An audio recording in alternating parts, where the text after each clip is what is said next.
साथियों, आज हम इतिहास के महत्वपूर्ण प्रश्नों को डिस्कस करेंगे। ठीक है, तो ये पहला क्वेश्चन आपके सामने है। इतिहास के आरंभिक काल को, कौन से काल को? आरंभिक काल को निम्न में से क्या कहा जाता है? तो देखो, इतिहास का जो आरंभिक काल है उसको हम पुरापाषाण काल कहते हैं। कौन सा काल? पुरापाषाण काल कहते हैं। और हर क्वेश्चन का आंसर आपको इस जगह देखने को मिलेगा। ठीक है, जिससे आपको पढ़ने में थोड़ी आसानी रहे, क्वेश्चन का आंसर कौन सा ठीक है। ठीक है, चलिए अगला क्वेश्चन देख लेते हैं। देखिए, अगला क्वेश्चन आपके सामने है, भीमबेटका गुफा भारत के किस राज्य में है? ठीक है, तो देखिए, भीमबेटका जो गुफाएं हैं वो कहाँ हैं? मध्य प्रदेश में है। भारत के कौन से राज्य में है? मध्य प्रदेश में। आंसर नंबर डी हो जाएगा। ठीक है, चलिए अगला क्वेश्चन देख लेते हैं। देखिए, यहाँ बोल रहा है, किस काल या युग, काल और युग का मतलब एक ही है, में पत्थर के औजार सबसे पहले पाए गए? ठीक है, यानी कि ये कौन सा काल था जिसमें पत्थर के औजार थे जो सबसे पहले पाए गए हैं? तो वो आपका पुरापाषाण काल ही है। पुरापाषाण काल के जो लोग थे औजारों के रूप में पत्थर के औजारों का प्रयोग करते थे। ठीक है, अगला क्वेश्चन देखिएगा, काफ़ी महत्वपूर्ण क्वेश्चन है। देखो, सिंधु घाटी सभ्यता के शहरों की गलियाँ थी, तो आपको जो सिंधु घाटी सभ्यता की शहरों की जो गलियाँ थी उनकी क्या विशेषता थी? चौड़ी और सीधी, तंग और मैली, फिसलन वाली, तंग और टेढ़ी। तो सिंधु घाटी सभ्यता के जो शहर थे उनकी जो गलियाँ थी चौड़ी और सीधी थी। ये पूर्व से पश्चिम, उत्तर से दक्षिण की ओर जाती थी और एक दूसरे को समकोण पर काटती थी। देखो, ये डिस्क्रिप्शन में आपको सॉल्यूशन भी दिया है थी। देखिए, अगला क्वेश्चन आपके सामने है। इसमें पूछा है, निम्नलिखित में कौन सी सभ्यता अपने नगर नियोजन के लिए प्रसिद्ध थी? तो वो सिंधु घाटी की सभ्यता ही थी जो अपने किसके लिए? नगर नियोजन के लिए भी प्रसिद्ध है। देखिए, ऑप्शन नंबर ए आंसर है। ठीक है, चलिए अगला क्वेश्चन देख लेते हैं। इसमें बोल रहा है, हड़प्पा और मोहनजोदड़ो के खंडर निम्नांकित में से किस नदी के तट पर पाए गए हैं? तो देखो, मैं बता दूं आपको, हड़प्पा और मोहनजोदड़ो क्या है? सिंधु घाटी सभ्यता के दो प्रमुख स्थल हैं और इनके जो खंडर हैं अलग अलग नदियों पे मिले हैं। तो इसमें से क्या है, एक साथ तो आंसर नहीं होगा। क्वेश्चन आप एक तरीके से बोल सकते हैं गलत है।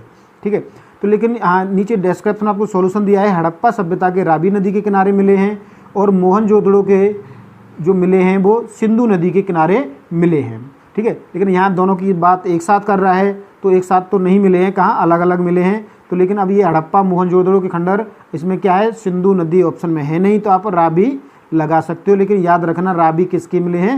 हड़प्पा सभ्यता के मिले हैं, मोहनजोदड़ो के सिंधु नदी पर मिले हैं। ठीक है, चलिए अगला क्वेश्चन देख लेते हैं। सिंधु घाटी सभ्यता के निम्नलिखित स्थानों में से कौन सा स्थान सिंधु नदी के किनारे पर स्थित है? तो अभी हमने सॉल्यूशन में पढ़ा था, सिंधु नदी के किनारे कौन सा? मोहनजोदड़ो है। ऑप्शन नंबर बी आंसर है। ठीक है, चलिए अगला क्वेश्चन और देखिए। यहाँ बोल रहा है, सिंधु घाटी सभ्यता की लिपि कौन सी है? सिंधु घाटी सभ्यता की जो लिपि है वो कौन सी है? तमिल, खरोष्टी, अज्ञात, ब्राह्मी। तो देखो, मैं बता दूं, वो अभी तक अज्ञात है। क्या है? अज्ञात लिपि है, क्योंकि वहाँ जो लिपि है वो चित्रात्मक है, तो उनको क्या लोग समझने में, पढ़ने में क्या है? असमर्थ हैं। ठीक है, देखिए नीचे सॉल्यूशन भी दिया है। सिंधु लिपि में लगभग 64 मूल चिन्ह है। अगर मूल चिन्ह पूछ लेता है तो 64 मूल चिन्ह हैं। 250 से 400 तक अक्षर हैं जो सेल खड़ी की आयताकार मोहरों पर, तावे के गुटकाओं आदि पर मिलते हैं। यह लिपि चित्रात्मक थी। यह लिपि अभी तक पढ़ी नहीं जा सकी है। ठीक है, तो ये क्या है? अभी तक अज्ञात है। ठीक है, चलिए अगला क्वेश्चन देखते हैं। देखो, अगला क्वेश्चन आपके सामने, मोहनजोदड़ो का स्थानीय नाम था। मोहनजोदड़ो का स्थानीय नाम क्या था, ये आपको बताना है। ठीक है, देखो पहले मैं आपको बता दूं, मोहनजोदड़ो जो शब्द है ये क्या है? सिंधी भाषा का शब्द है। सिंधी भाषा का देखिए शब्द है ये, और इसका अर्थ होता है मृतकों का टीला। और इसकी खोज सर्वप्रथम 1922 में राखलदास बनर्जी ने की थी। ठीक है, किसने? राखलदास बनर्जी ने 1922 में। और जो मोहनजोदड़ो है सिंधी भाषा का शब्द है जिसका अर्थ होता है मृतकों का टीला। तो मोहनजोदड़ो का स्थानीय नाम क्या हो जाएगा? मृतकों का टीला हो जाएगा। ऑप्शन नंबर सी आंसर है। ठीक है, चलिए अगला क्वेश्चन देख लेते हैं।